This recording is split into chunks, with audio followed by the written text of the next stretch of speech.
Ndugu waandishi wa habari, asasi za kiraia na watetezi wa haki za binadamu tuna jukumu kubwa katika jamii la kulinda na kutetea haki za binadamu pamoja na kufuatilia masuala ya uwajibikaji na utawala bora. Hiyo ndio mojawapo la jukumu letu kubwa sana. Baada ya tume iliyoundwa na Rais Samia Suluhu Hassan ya kuchunguza matukio yaliyotokea wakati na baada ya uchaguzi mkuu wa Oktoba 2025 kutoa taarifa yake hadharani tarehe 23 mwezi wa 4 mwaka 2026, tumeona tuna wajibu wa kuichambua na kutoa taarifa fupi kwa umma juu ya uchambuzi wa awali wa taarifa hii. Taarifa hii inalenga zaidi kuonesha mapungufu yaliyojitokeza katika ripoti ya Mheshimiwa Chande na pia kutoa mapendekezo ya nini kifanyike. Pamoja na kwamba toka awali hatukukubaliana na muundo wa tume hii ambao haukuzingatia ushirikishwaji wa makundi yote ya kijamii na wataalamu wa kimataifa wa uchunguzi wa matukio ya namna hii, bado tuna wajibu pia wa kuichambua taarifa hii na kutoa mapungufu yake na kutoa mapendekezo yetu. Ndugu wanahabari, kwa mujibu wa taarifa ya tume, zifuatazo zilikuwa hadidu za rejea na mawanda ya tume hii. Kwanza, kuchunguza na kubaini chanzo halisi cha ghasia zilizojitokeza wakati wa uchaguzi mkuu wa Oktoba 2025 na siku chache zilizofuata. La pili, ilikuwa ni kuchunguza lengo kuu lililokusudiwa na wahusika katika kupanga na kutekeleza vitendo hivyo vya ghasia na uvunjifu wa amani. Tatu, ilikuwa ni kuchunguza na kubaini madhara yaliyotokea kutokana na ghasia hizo, ikiwemo vifo, majeruhi, uharibifu wa mali na miundombinu pamoja na madhara ya kiuchumi na kijamii. Nne, ilikuwa ni kuchunguza mazingira na hatua zilizochukuliwa katika kubaini na kukabiliana na ghasia zilizojitokeza. Tano, ilikuwa ni kupendekeza maeneo yanayohitaji kuimarishwa zaidi ili kuongeza uwajibikaji wa viongozi na raia kwenye kulinda amani, utawala wa sheria, haki za binadamu, utawala bora na mfumo madhubuti wa majadiliano ya kisiasa, kijamii, kiuchumi hadi kufikia maridhiano ya kitaifa na kuhakikisha matukio kama hayo hayatokei tena. La sita, ilikuwa ni kuchunguza jambo lolote ambalo tume itaona kuwa ni muhimu na linaendana na majukumu yake. Kwa hiyo tumeona turudie hizi hadidu za rejea ili tuweze kuchambua moja moja kama tume imefanya haki au haijafanya haki katika ripoti yake. Kwa hiyo nitamkaribisha dada Halima Sonda kutoka THRDC ili aanze na mambo ya msingi na kasoro tulizozibaini katika taarifa hii. Mambo ya msingi na kasoro tulizozibaini katika ripoti ya tume. Uchambuzi wetu umebaini kuwa yapo baadhi ya mambo ya msingi ambayo sio mageni kwa umma ambayo tume imeelezea, lakini pia zipo kasoro nyingi katika ripoti ya tume ambayo tunatumia nafasi hii kuzichambua na kutoa mapendekezo. Kwa mujibu wa hotuba ya mwenyekiti wa tume, tume imeainisha vyanzo vikuu vitano kama vyanzo vikuu vya maandamano ya Oktoba 29 mwaka 2025. Mambo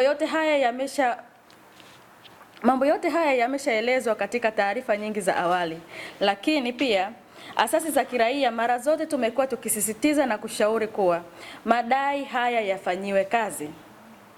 Hivyo, kwa tume hii kutambua mambo haya kama ni chanzo cha wananchi kuweza kuandamana na kudai yafanyiwe kazi ni kati ya mambo ambayo tume imedhihirisha masuala muhimu ya muda mrefu ambayo yamekuwa ni madai ya wananchi.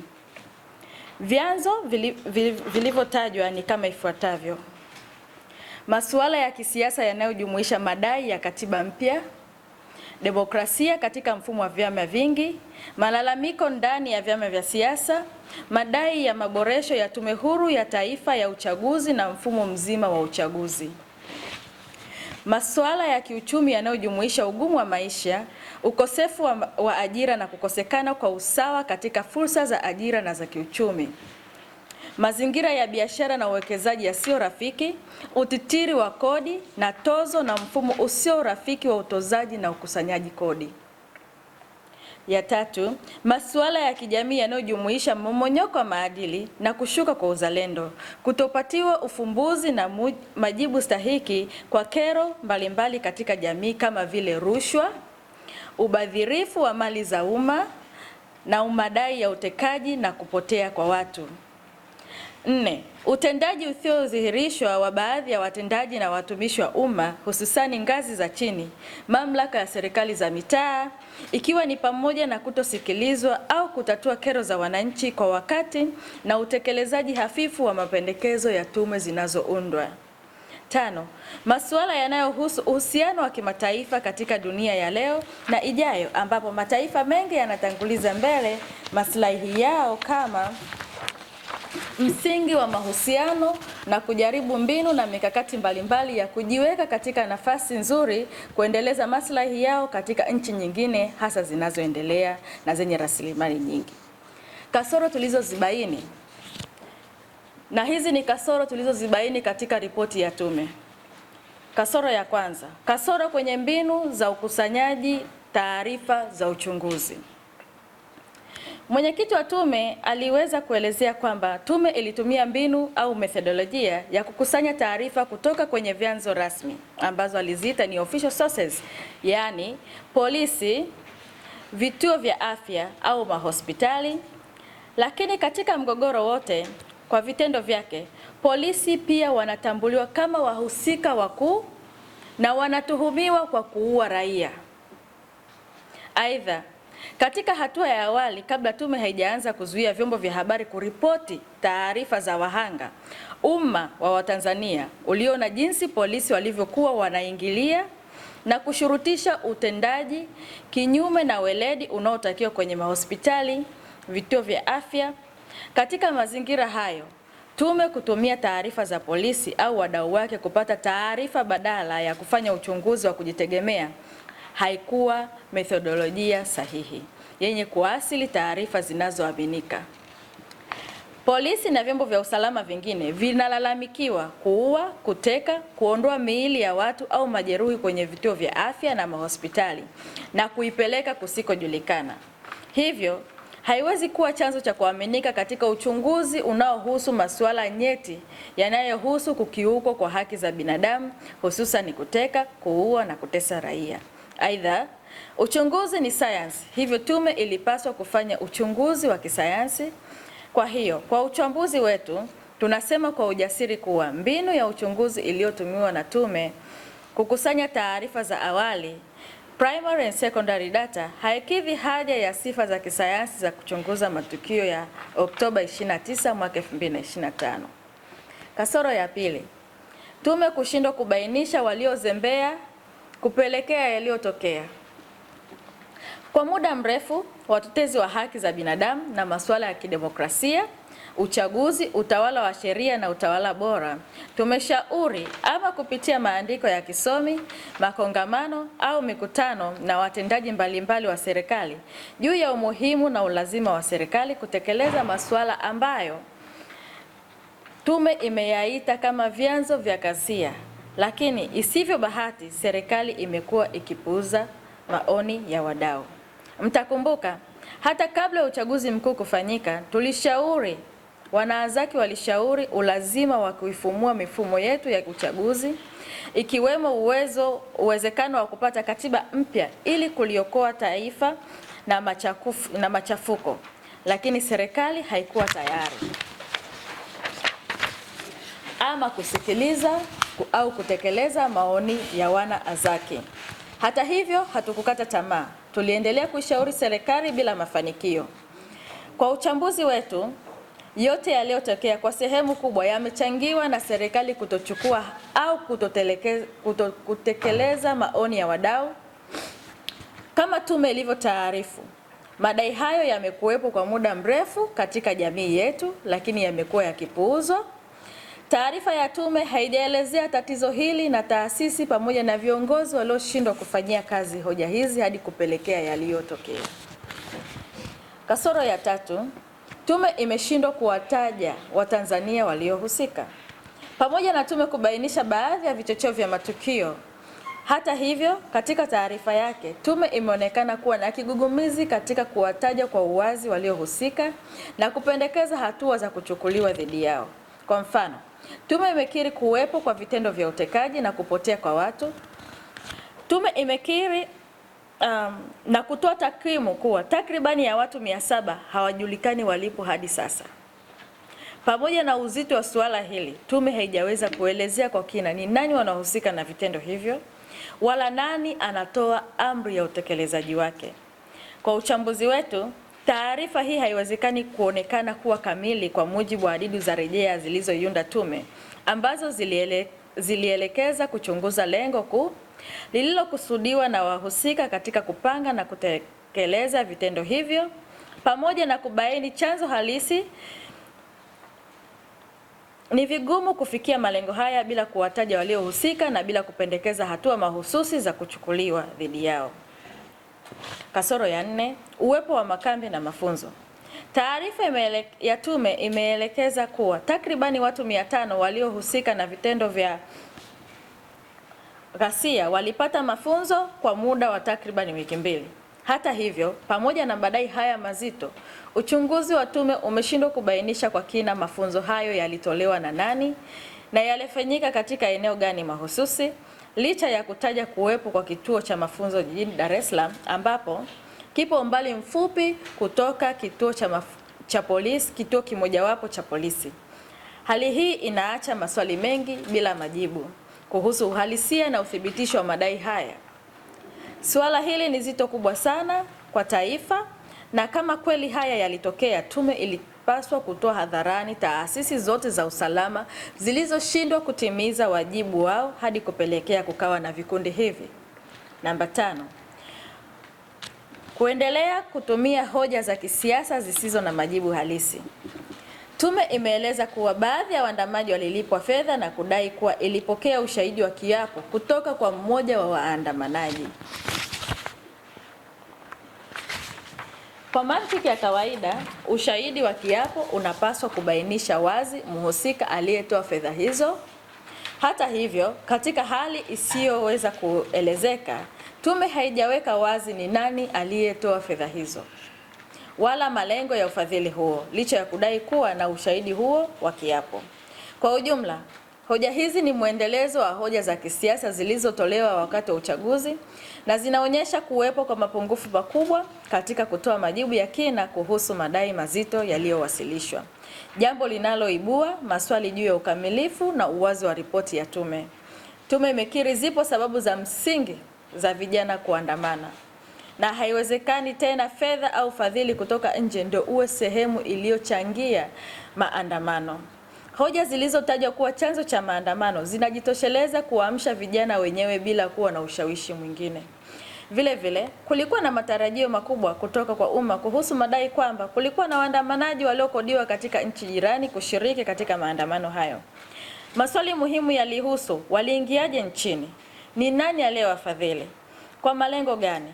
Hata hivyo, licha ya uzito wa hotuba hizi katika mjadala wa kitaifa, tume haikutoa maelezo yoyote wala kuchukua msimamo juu ya madai hayo, hali inayozidi kuongeza sintofahamu na kuacha maswali mengi bila majibu. Baada ya kusikiliza taarifa ya tume, kwa mujibu wa taarifa iliyosomwa na Jaji Chande, mapungufu mengine ambayo tumeyabaini kama asasi za kiraia ni pamoja na kuhusu idadi za vifo na majeruhi. Pamoja na kwamba tume imetoa takwimu na vifo na matukio mengine kama tulivyobainisha hapo juu na mwenzangu alivyosoma, bado takwimu hizi hazijatoa sura kamili kilichotokea wakati wa maandamano mwaka 2025. Ushahidi mwingi wa kimazingira ulionyesha kulikuwa na matukio mengi ya mauaji ya raia zaidi kwenye makazi, na hivyo idadi ya watu 518 haiwezi kuwa idadi kamili ya waliouawa. Kwa kuwa tume imekiri huenda wengine hawakwenda kutoa taarifa za vifo na majeruhi, basi takwimu hizi haziwezi kuwa ndio za mwisho au kutegemewa sana, kama kuwa bado uchunguzi zaidi wa idadi ya vifo na majeruhi unahitajika. Takwimu hizi zimeshindwa kubainisha ni watu wangapi waliuawa wakiwa kwenye maandamano na ni watu wangapi waliuawa katika makazi yao, kwa kuwa watu wengi waliojeruhiwa na kuuawa wakiwa katika majumbani, katika biashara zao. Kwa hiyo imeshindwa kutofautisha ni wangapi waliuawa majumbani, wangapi waliuawa wakiwa katika maandamano. Imefanya kwa group wote pamoja, na tunaona hiyo ni changamoto. Lakini pia kuna utata wa miili ambayo haijulikani ilipo. Pamoja na changamoto ya taarifa kamili ya miili ya watu kutojulikana ilipo, jambo lingine la kushangaza katika taarifa ya tume ni kukiri kwamba kulikuwa na takribani miili 39 iliyotambuliwa na ndugu katika vituo mbalimbali vya afya, lakini baadaye ndugu wao walishindwa kuipata na hadi leo hawajafanikiwa kuichukua. Hili ni swala zito linalogusa haki za msingi za binadamu na utu, hasa kwa familia zilizohusika. Kinachotia wasiwasi zaidi ni kwamba tume haijaeleza ni nani aliyewazuia ndugu kuchukua miili hiyo, hasa ikizingatiwa kuwa vituo vya afya vilivyohusika ni vya umma. Hali hii inaibua maswali muhimu: ni kwa mamlaka gani miili hiyo ilizuiwa, kwa malengo gani, na ni hatua gani zinachukuliwa dhidi ya waliohusika?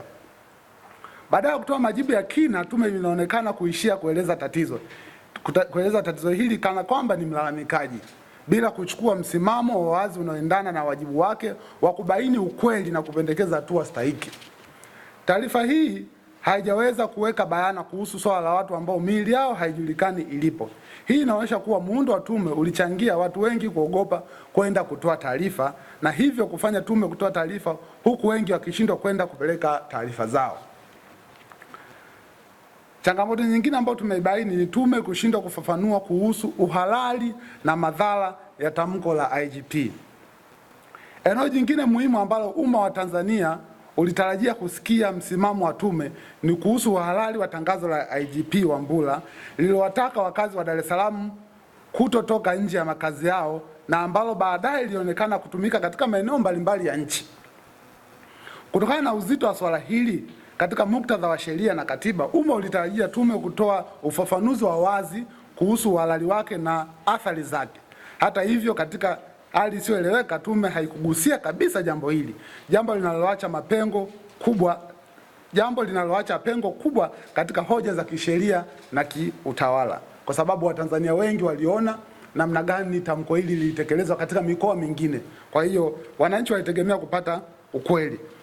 Kwa kuongezea kwenye changamoto hizo, lakini pia asasi za kiraia hazijaweza kuangalia taarifa ya tume namna gani iliainisha changamoto ya kuzimwa kwa mtandao, kwa sababu tunafahamu kwamba ni wazi na ni kweli mtandao ulizimwa wakati wa hicho kipindi cha tarehe 29 Oktoba na tarehe zilizofuata, lakini madhara ya kuzimwa kwa mtandao hayajabainishwa na uhalali wa kisheria wa kuzimwa kwa mtandao haujabainishwa na tume hiyo. Lakini pia kuna jambo jingine la kuhusu tume kutoa taarifa juu ya watu kupotea au kupotezwa. Kwa hiyo tume imetoa taarifa ambayo iko pamoja, ambayo imeshindwa kutofautisha watu kupotea na watu kupotezwa. Changamoto ambayo Watanzania wanafahamu ni ukweli kwamba tatizo kubwa la watu ni kupotezwa, sio kupotea, kwa sababu watu kupotea imekuwa ni swala la kawaida toka miaka ya nyuma. Aidha mtu hana akili timamu au shughuli nyingine yote itamfanya apotee, lakini changamoto ambayo chanzo cha vurugu ni watu kupotezwa, enforced disappearance, sio watu kupotea.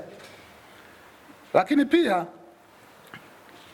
jambo la mwisho tunalotaka kuliangalia ni kuhusu tume kutowataja wahusika wa mauaji ya Oktoba 29. Katika hatua ya tume kuepuka kuwataja wahusika wa mauaji ya Oktoba 29 na tarehe zilizofuata na kutopendekeza hatua mahususi kuwawajibisha, badala yake tume imependekeza kuundwa kwa chombo kingine cha kijinai kinachopewa jukumu la kushughulika masuala hayo, ikiwemo kuwabaini na kuwachukulia hatua watuhumiwa wa mauaji hayo.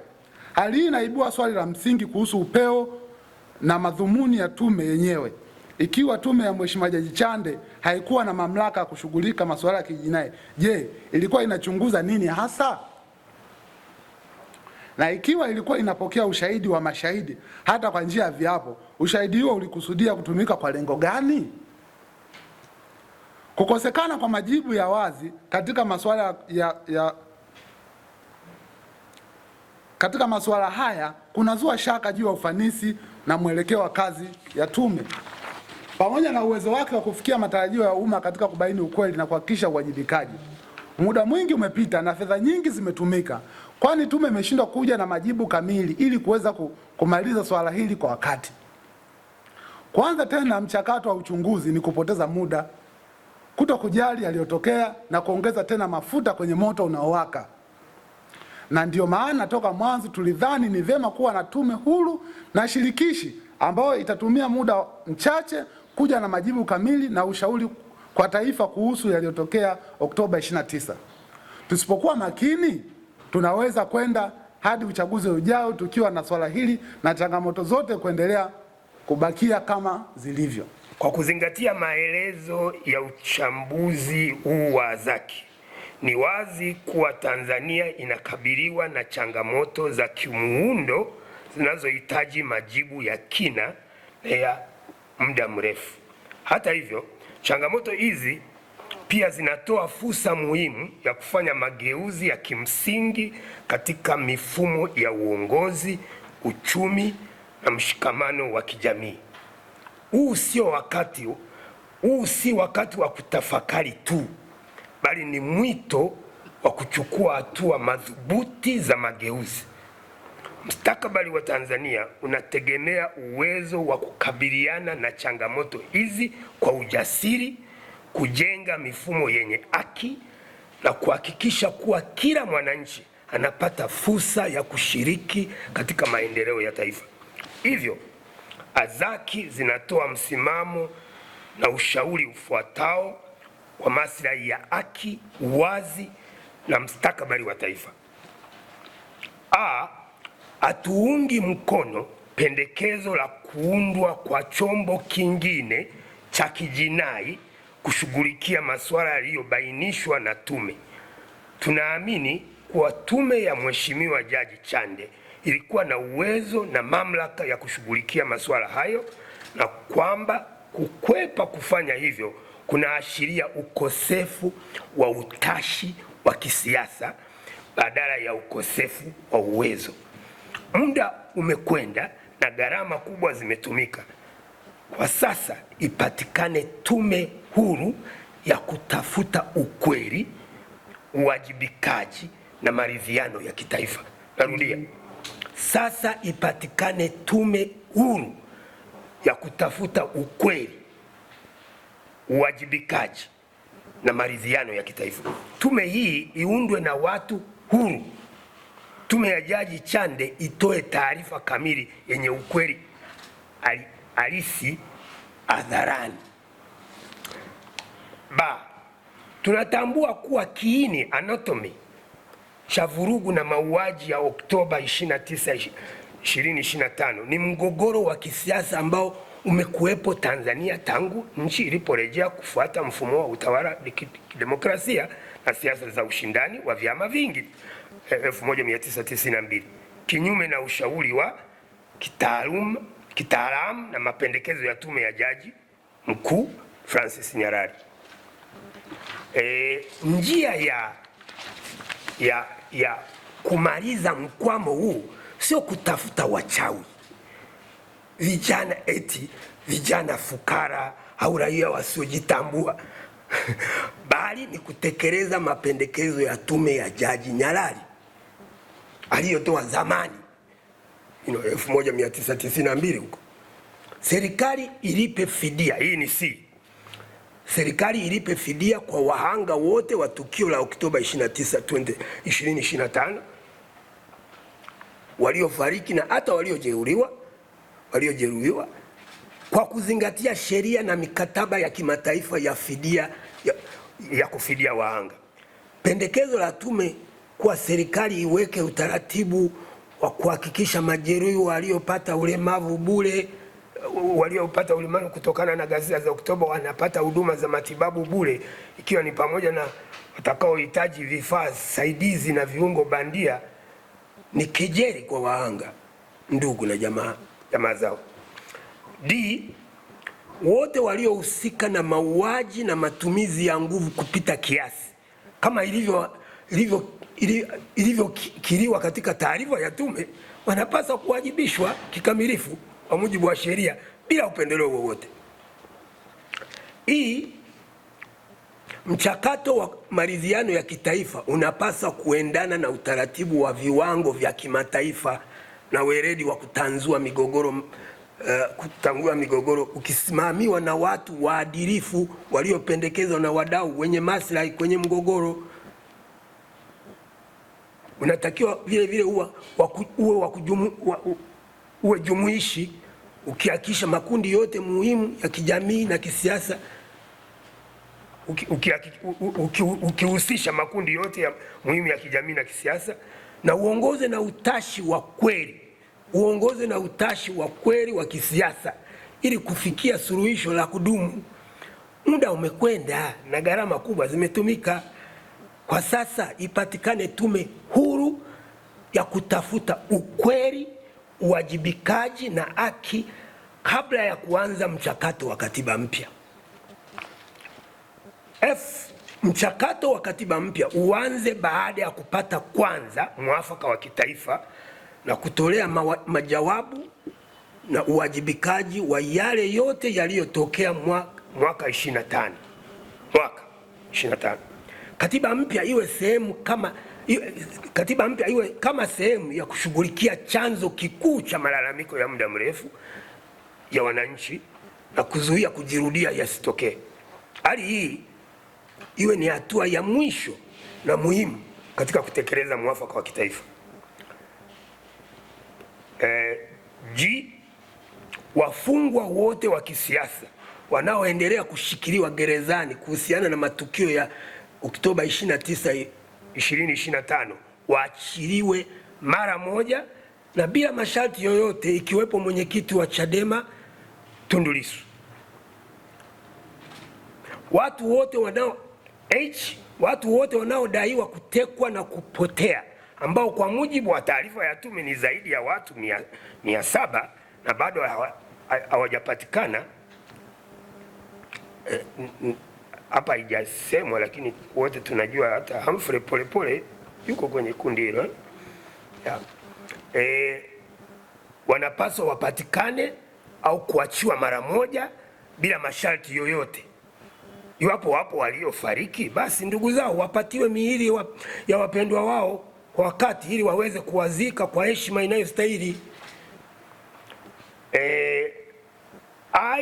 Tume ya Jaji Chande itoe taarifa kamili kwa umma yenye ukweli halisi hadharani, hasa kuhusu mauaji ya watu pamoja na askari waliohusika.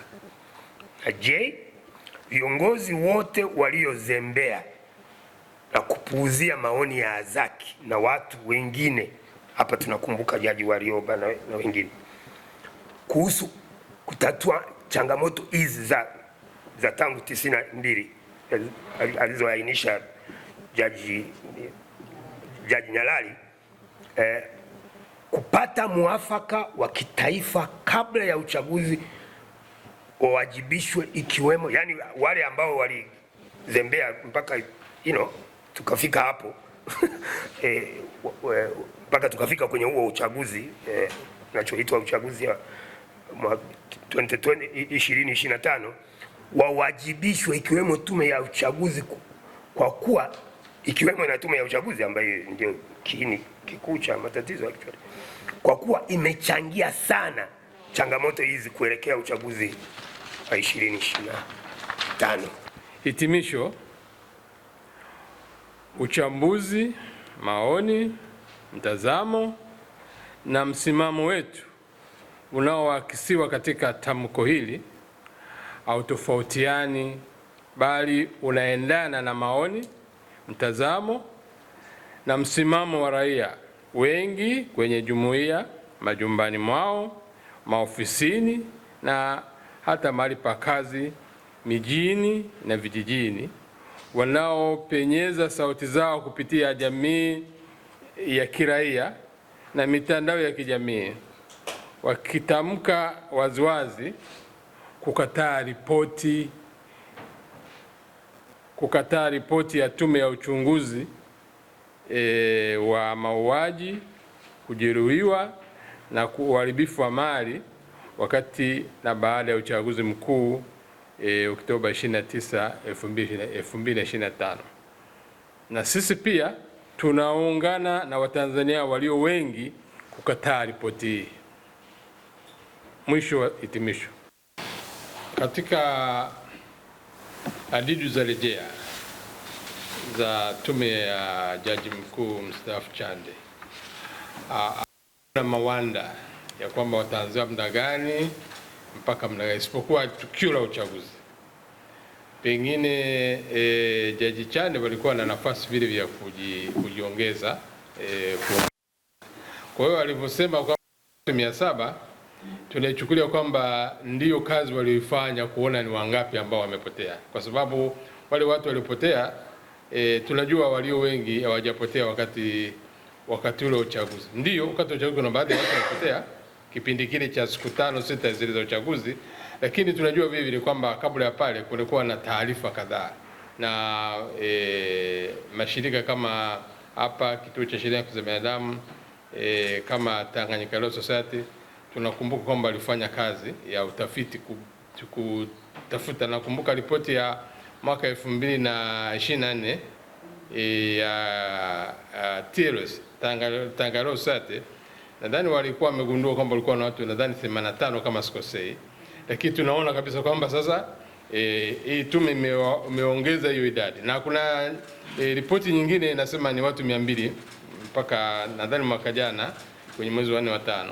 Sasa hivi tunaambiwa kwamba ni watu 700. Kwa hiyo naamini kwamba tume itumia nafasi ilikuwa nayo kukusanya hizo taarifa na kuziweka hadharani. Kwa hiyo kimsingi tunachukulia kama ni taarifa ambayo sio kama ni exhaustive, lakini angalau inatuongoza kama kuna tatizo kubwa, kwa sababu watu 700 kupotea hajulikani walipo, au kwa maana mengine kama alisema mwanasheria Kambole kupotezwa na hawajulikani walipo, ni swala ambalo ni si la kawaida katika taifa, katika upande wa usalama, kwa sababu mtu anatakiwa kuwa salama muda wote, upaswe kuwa na kufanya shughuli mbalimbali na kuwajilisha. Kwa ambacho amejibu ndugu yangu mzee wangu Kaiza hapo ni kuhusiana na swali ambalo aliuliza Alifa kutoka Nipashe kwamba hizi takwimu za watu 700 ni kuanzia lini mpaka lini, lakini ukiangalia kwa taarifa ambayo imetolewa na tume, ndio maana tumesema changamoto kubwa ni kwamba tume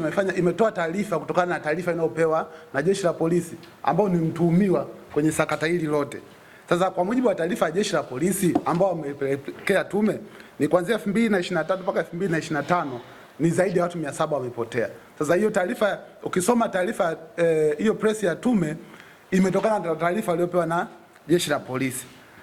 Lakini pia kulikuwa kuna swali la Anthony Mwandishi Huru ambaye aliuliza kuhusu ripoti au ni taarifa ya rais. Ukisoma sheria ya Commission of Inquiry Act ambayo imempa mamlaka rais kuteua tume kama alivyofanya, kifungu cha 21 kifungu dogo cha 3 kinatoa mamlaka haya kwamba ripoti inarudi kwa rais. Sasa ni rais yeye ndo anayeamua kwamba ripoti hii iende wazi au aamue kuishikilia mwenyewe.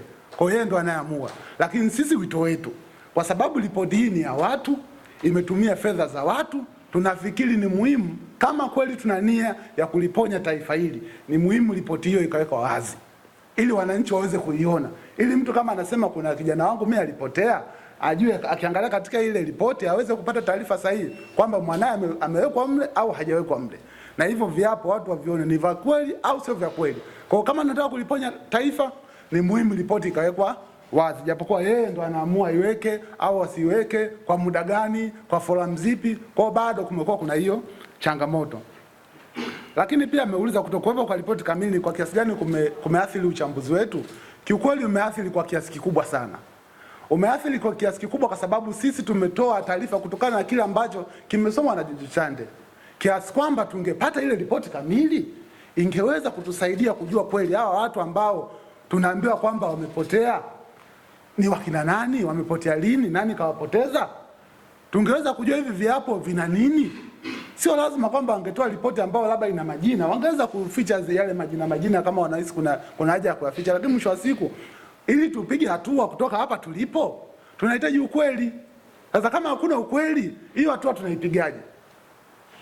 Yaani hauwezi kaita watu waende kwenye maridhiano, ukaita si waende wapi bila kufahamu ukweli, bila kuwa na uwajibikaji, bila kukiri makosa.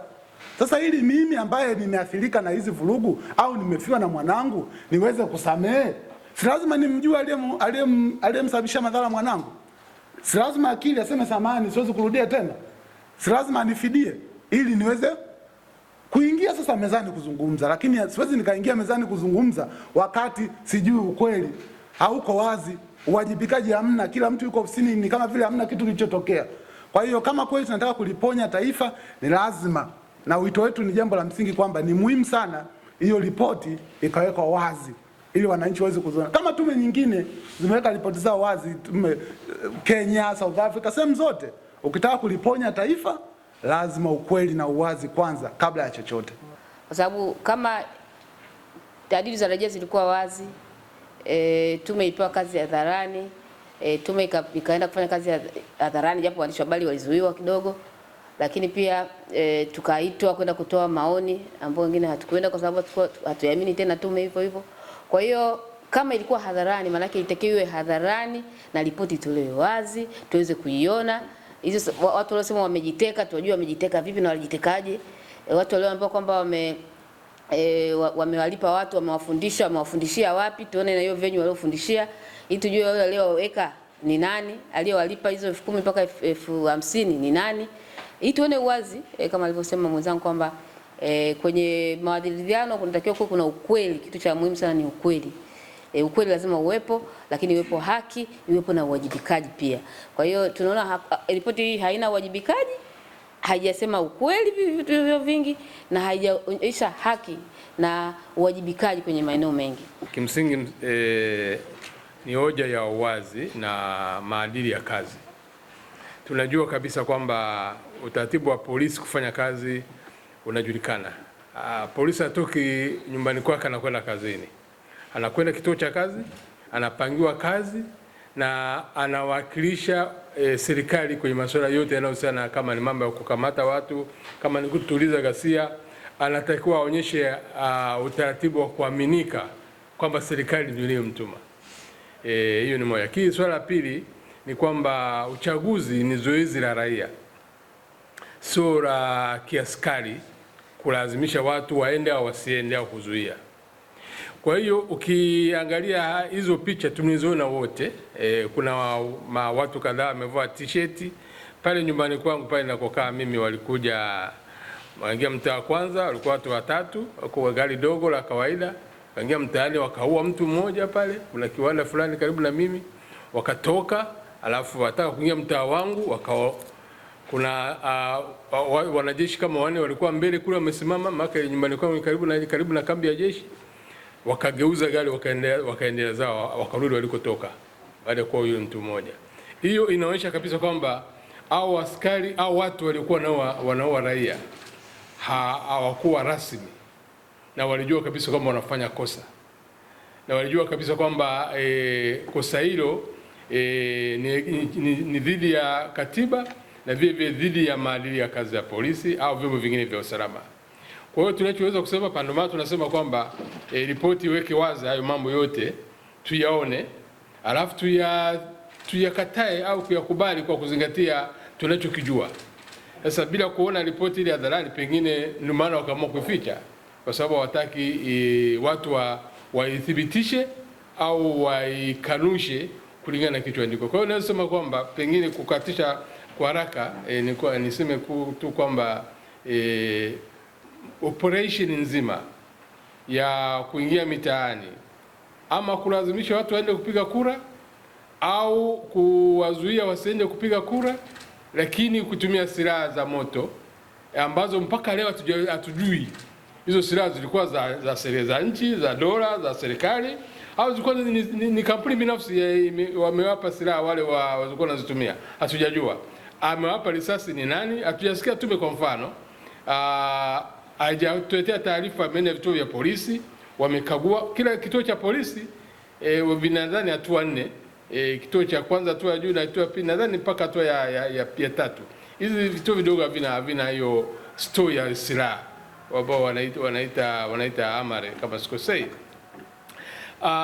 Askari akienda pale akipangiwa lindo kwenda kwenye lindo ambao linahusiana na silaha, anakwenda kwenye store, anaandikisha, anapewa silaha, anapewa risasi, anasaini, anaondoka. Akirudi baada ya masaa ya kazi, akifika pale vile vile anarejesha silaha yake, anarejesha na risasi alizopewa. Kama kuna upungufu wote, anaonyesha kwamba hii risasi moja au mbili au kadhaa amezitumia kufanya kitu gani. Na tukio hilo linakuwa liandikishwe kisheria, alafu kama ni kosa basi anabeba mzigo mwenyewe, kama si kosa basi tukio linakuwa linajulikana na linashughulikiwa kwa mujibu wa sheria kama inavyotakiwa. Kwa hiyo ukiona yote hayo, tume imekaa kimya, risasi nyingi zimepigwa, sisi huku mtaani tunasema ni watu wa maelfu, lakini hata angalau hao 508 ambao tume imesema walifariki, basi ituambie hizo risasi zilitoka vituo gani? Au watu 500 na zaidi ambao walipigwa risasi waliuawa. Maana kuna wengine walipigwa risasi 800 na zaidi ambao wasema walipigwa risasi wakajeruhiwa. Lakini vile tungetaka kujua hizo risasi zimetoka vituo gani? Kwa hiyo kwa sababu kila kituo kikitoa silaha na risasi, askari anaandika jina lake, akirudisha anaandika jina lake. Kwa hiyo tungebaini kwa urahisi zaidi kwa mambo ya uwajibikaji kwamba ni askari yupi, kituo kipi, akiwa na cheo gani, alibeba silaha ipi, akatumia risasi ngapi. Kwa hiyo alipiga risasi kadhaa, tuweze kuwachukua tukaweka hapo kuwajibisha. Lakini kama tume bado imekaa kimya, maana yake pengine inaficha au pengine ifanye kazi yake namna ilivyotakiwa. Kwa hiyo niseme tu kwamba askari hawezi kwenda kufanya kazi ya umma kama hiyo akiwa amebeba silaha, amebeba risasi, alafu amevaa kinyumbani na bunduki mbegani, amevaa kinyumbani. Sio taratibu wa kawaida, labda kama kuna operation mahususi na kwa ruhusa maalum kwa kuzingatia miongozo ya polisi. Naamini ilikuwa ni mojawapo ya mambo ambayo tunapigania na kuyapinga. Pengine ndio maana tunasema kama ripoti yetu tukubaliana nayo ni hayo, kwamba mambo mengi yasiyofuata sheria yalifanyika katika operation hiyo, lakini tunaona tume imeyafunika, hajataja hata jambo moja kuonyesha kwamba kulikuwa na upungufu katika operation nzima ya watu waliouawa na pengine na kujeruhiwa. Nicho tu, asante. Jamani, asanteni waandishi.